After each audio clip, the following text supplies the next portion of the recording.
who challenged Turning Point USA executives to issue a very clean statement saying that I am lying if this is not true. About 48 hours before Charlie Kirk died, Charlie informed people at Turning Point, as well as Jewish donors and a rabbi, that he had no choice but to abandon the pro-Israel cause outright, okay? Charlie was done. Everything flipped the moment a former Turning Point USA staffer stepped onto Candace Owens' show. This wasn't just another guest spilling tea. They didn't show up to rant or cry about the past. They came locked and loaded, ready to drop receipts that could shake things up. Before the cameras even started rolling, they had a stack of hard evidence laid out. Dates, details, and names all lined up like a case file ready for court. No rumors, no someone told me, no hearsay, just straight-up documentation that screamed, "This is real." You could feel the tension in the room. It wasn't chaos, it was a planned strike. And Candace, she wasn't holding back either. She came with the type of questions that slice straight through excuses, the kind that make you squirm if you're bluffing. Every question hit like a punch, forcing the guest to either show the proof or admit they had nothing. But every single time she pressed, the answers came with receipts. Clear, cold, undeniable proof. That's when it stopped sounding like just another interview and started feeling like a full-on breakdown of how power really moves inside TPUSA. Every word peeled back another layer, showing the kind of behind-the-scenes control that most people never get to see.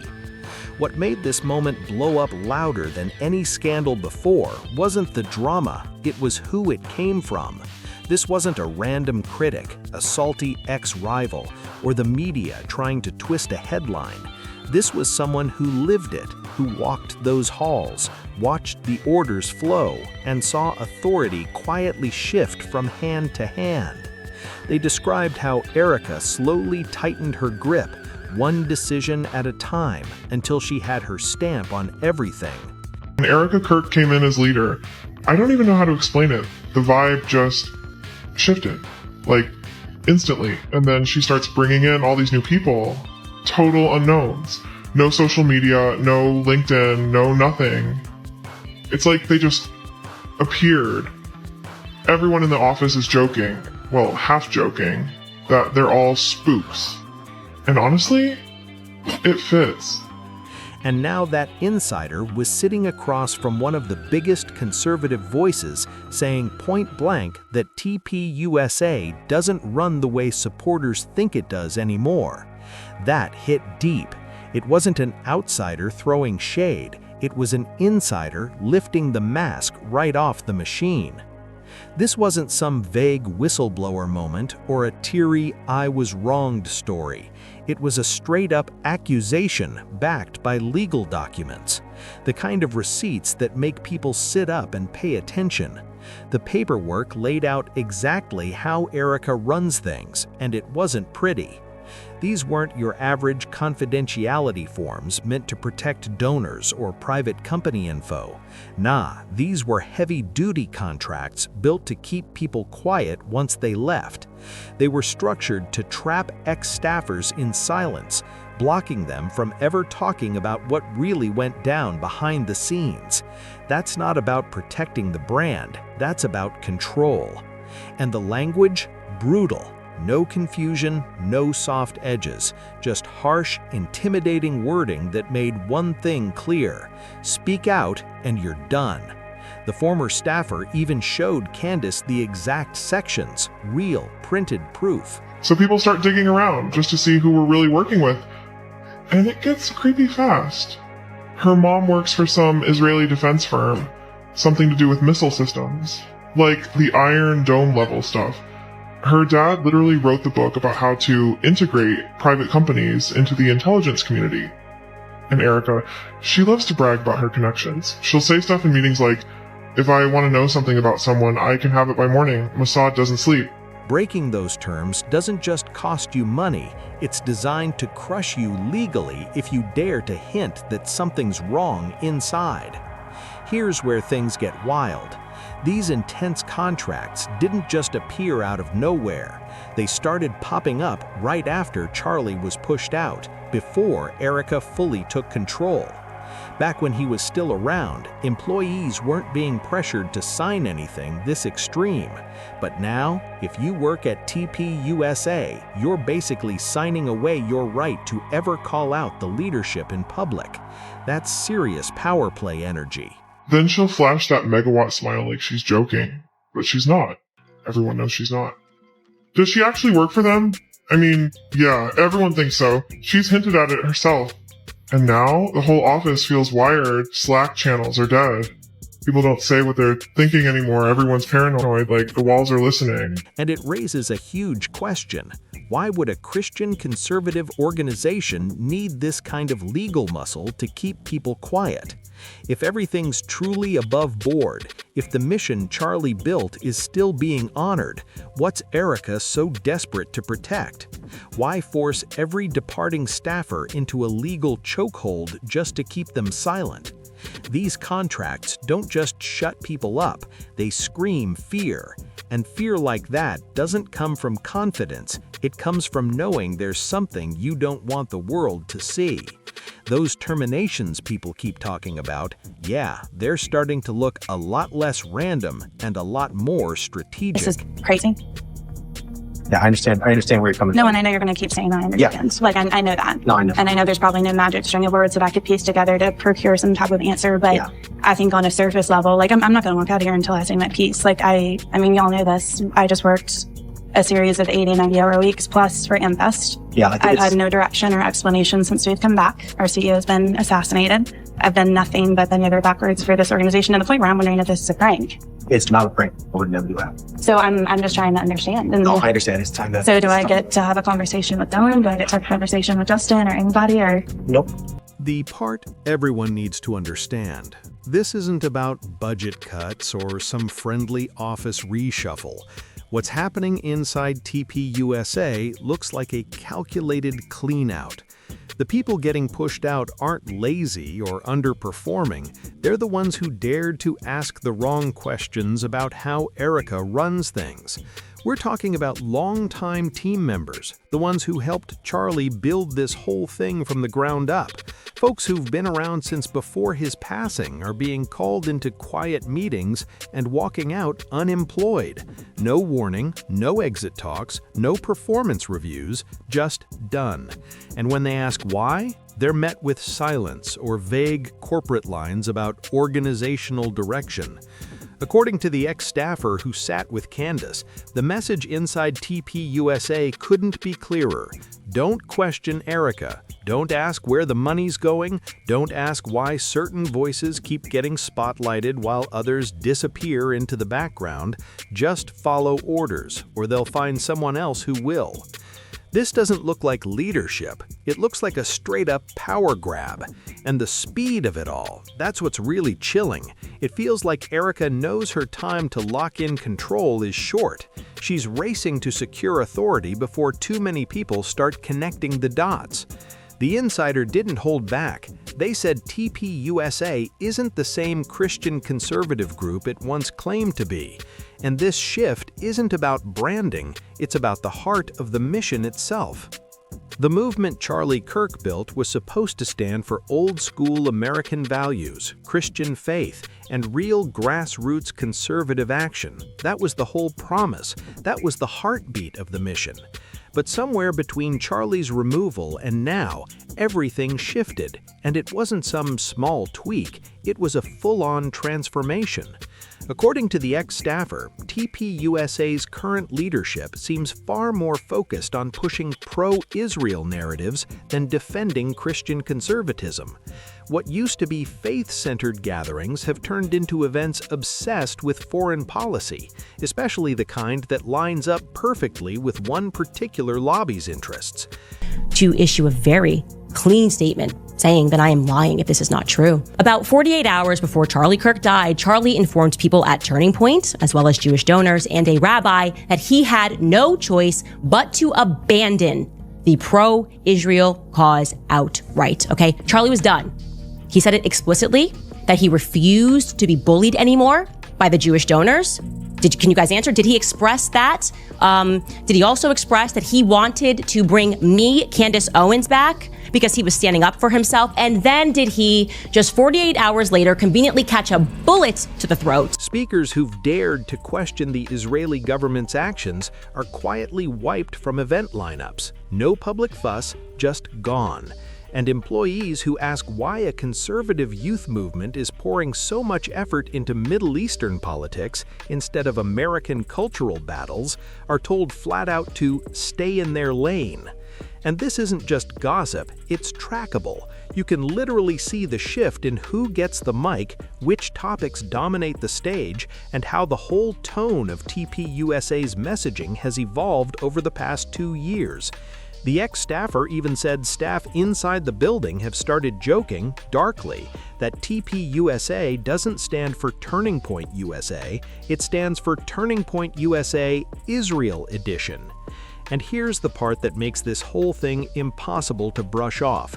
Erika isn't denying any of it. She's not trying to shift gears, not reaffirming TPUSA's Christian roots, not even pretending to slow things down.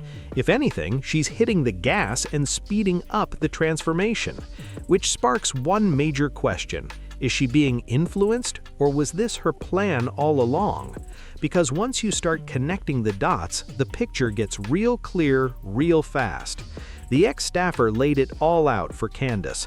Erika's connections aren't random friendships, they're part of a tight web of influence. When you trace those links, a whole network emerges. Powerful Israel lobbyists, major Jewish advocacy figures, and people tied directly to foreign policy groups that want to shape how American conservatives think about the Middle East. And here's the kicker. Erika isn't just loosely associated with them. She's close. She meets with them. She stays in touch. She boosts their voices on TPUSA's platforms. The ex-staffer even pointed out something that sent chills through the studio.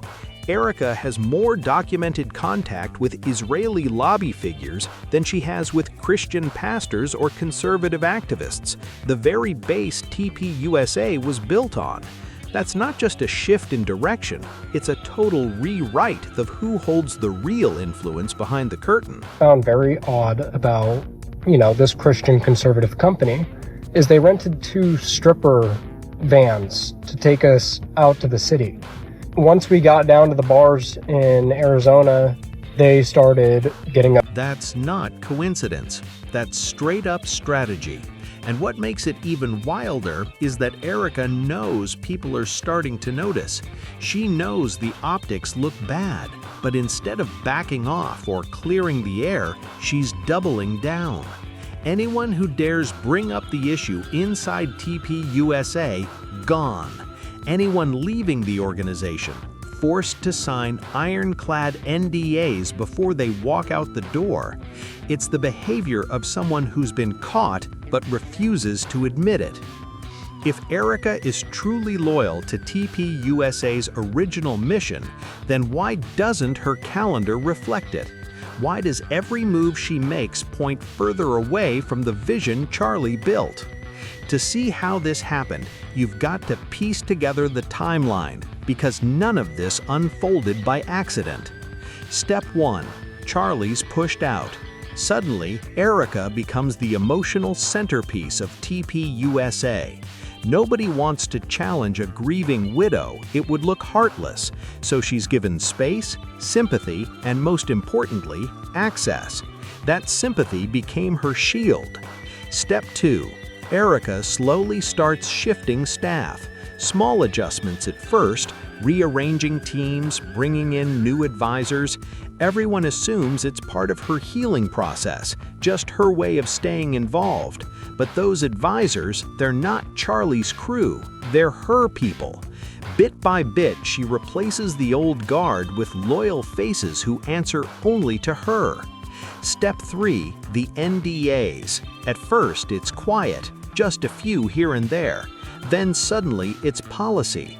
Every person leaving TPUSA now has to sign one, no questions asked. What started as a gentle transition has morphed into total control, Erika tightening her grip while pretending nothing's changed. Step 4, the purge starts, slow but deliberate.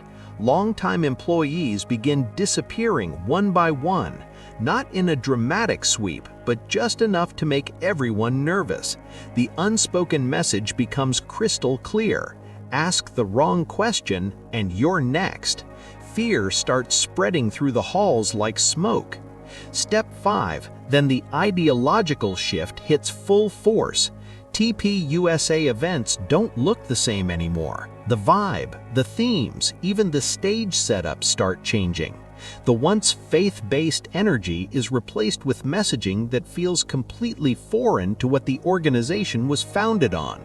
Anyone bold enough to point that out, whether online or inside the building, gets shut down fast. Some are fired, others publicly dragged or quietly erased. By now, Erika is in total control. She's not just the grieving widow or the face of the brand, she's the boss. She approves budgets, decides who speaks, who's in, who's out. No checks, no balances, no committee to keep her in line. Every decision flows straight through her hands. The ex-staffer told Candace this entire takeover didn't take 5 years. It didn't even take 2. It happened in under 1 year. In less than 12 months, Erika went from an emotional figure on the sidelines to the unquestioned leader of TPUSA. And here's the scariest part. Most people didn't even realize it was happening until it was already locked in. So the burning question remains, if Erika Kirk now holds total power over Turning Point USA, who actually gave it to her? Because one thing's for sure, she didn't build this empire from the ground up. Erika Kirk came in as leader. I don't even know how to explain it. The vibe just shifted. She didn't build TPUSA. She didn't raise the money. She didn't recruit the people. She married into it. And somehow, almost overnight, Erika went from being a quiet background figure to holding more power inside TPUSA than anyone ever has, including Charlie himself. That alone should make people stop and think, because power doesn't just shift like that unless someone clears the runway first. So who made that call? Who decided she'd have the final word on hiring and firing? Who approved those rock-solid NDAs that muzzle staff the second they walk out the door? And who greenlit that dramatic pivot toward Israeli lobby interests? Moves like that don't just happen, they're planned. Let's lay it out plain. If Erika's just a figurehead, then someone else is running the show behind the curtain. Someone with deep pockets, political reach, and serious legal firepower. But if she's not a figurehead, if she's the one personally pulling the levers and making the calls, then what we're looking at isn't chaos, it's coordination. Think about it. Maybe Charlie's removal wasn't the disruption everyone thought it was. Maybe it was the setup. Maybe the people circling the organization saw the moment, moved quick, and used the grief and confusion to lock things down while no one was watching. The timing, the silence, the rapid changes, it all fits too perfectly to be random. And maybe Erika stepping forward wasn't a natural response to tragedy at all. Maybe it was part of the play from day one. The ex-staffer never came out and said it straight, but honestly, they didn't have to. The pattern speaks for itself, and the evidence screams louder than any words ever could. The paperwork doesn't lie, the sudden firings don't lie, the legal threats don't lie, and neither do the lobby ties or that suspicious timeline. Every single detail points in the same direction. TPUSA wasn't taken over, it was handed over. And that leaves only two real possibilities. Either Erika Kirk masterminded the entire transformation herself, or she's the perfect decoy soaking up the backlash while the real power players stay hidden in the background. Whichever way you slice it, the truth stings. The movement Charlie built isn't just off track, it's gone. Not paused, not evolving, gone. The people steering the ship now don't seem interested in reviving the mission or protecting its roots.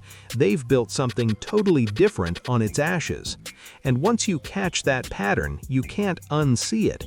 If you've been feeling like something's off every time TPUSA makes a move, you're not imagining things. The signs have been right there, hiding in plain sight. So let's talk about it. Drop your thoughts below. Hit like, subscribe, and share this video so more people can piece this puzzle together.